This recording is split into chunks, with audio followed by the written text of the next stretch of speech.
Question number 10 क्या है हमारा, समतांशधारियों को डैश कहा जाता है।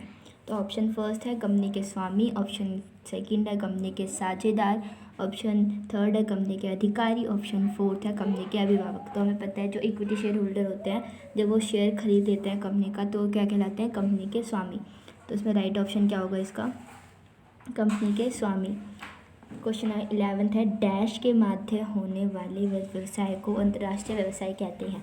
ऑप्शन दे रखा है, दो शहरों के बीच होने वाले व्यवसाय को अंतर्राष्ट्रीय व्यवसाय कहते हैं, या फिर दो जिलों के मध्य होने वाले व्यवसाय को अंतर्राष्ट्रीय कहते हैं अंतर्राष्ट्रीय व्यवसाय, या फिर दो राज्यों के मध्य होने वाले को, या फिर दो देशों के मध्य होने वाले। तो इसमें राइट आंसर क्या होगा,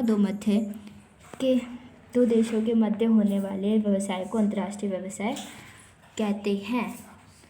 फिर अब 12th क्वेश्चन है, जापान में डैश बड़े पैमाने पर ट्रेडिंग का काम करती है।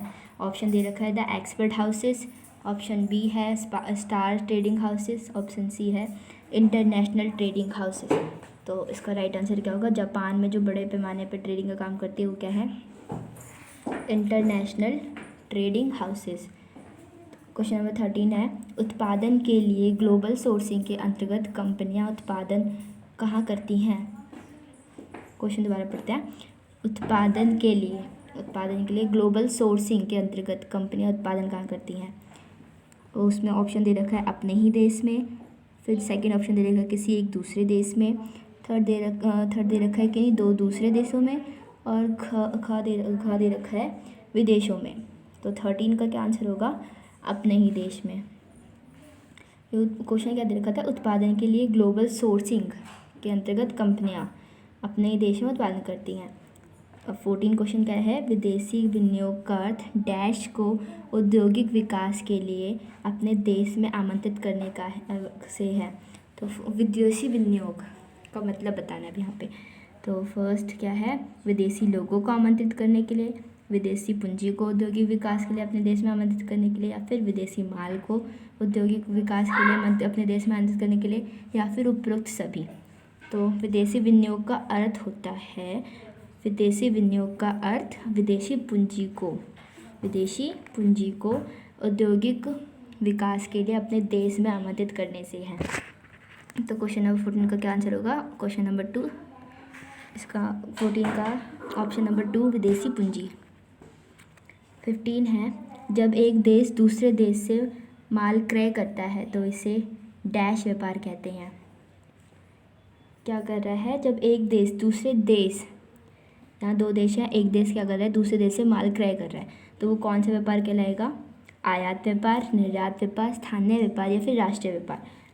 तो उसने क्रय किया है तो क्या होगा इसका आंसर, राइट आंसर आयात व्यापार।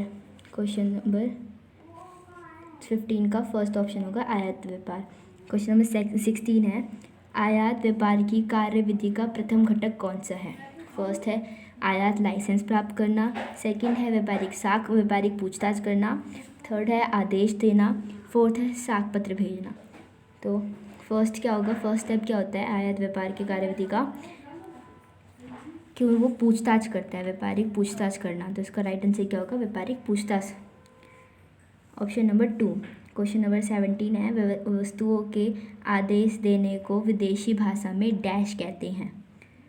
फर्स्ट है आयात कहते हैं, सेकंड निर्यात कहते हैं, थर्ड इडेंट कहते हैं, फोर्थ कृत कहते हैं। तो इसका राइट आंसर क्या होगा कि वस्तुओं के आदेश देने को विदेशी भाषा में इडेंट कहते हैं। क्वेश्चन नंबर 18 है, प्रवेश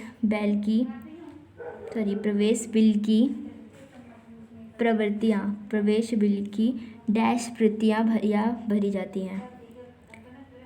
फर्स्ट ऑप्शन है 2, सेकंड ऑप्शन है 3, थर्ड ऑप्शन है 4, फोर्थ ऑप्शन है 5। तो प्रवेश बिल की कितनी प्रांतियाँ भरी जाती हैं, इसमें ऑप्शन नंबर सेकंड ठीक है 3, इसमें क्या आएगा, प्रवेश बिल की 3 प्रांतियाँ भरी जाती हैं।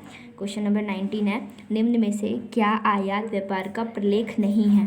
फर्स्ट है इडेंट, सेकंड है बिल ऑफ लोडिंग, थर्ड है इनवॉइस, और फोर्थ है कैश बुक। तो इसमें राइट आंसर क्या है, फोर्थ कैश बुक।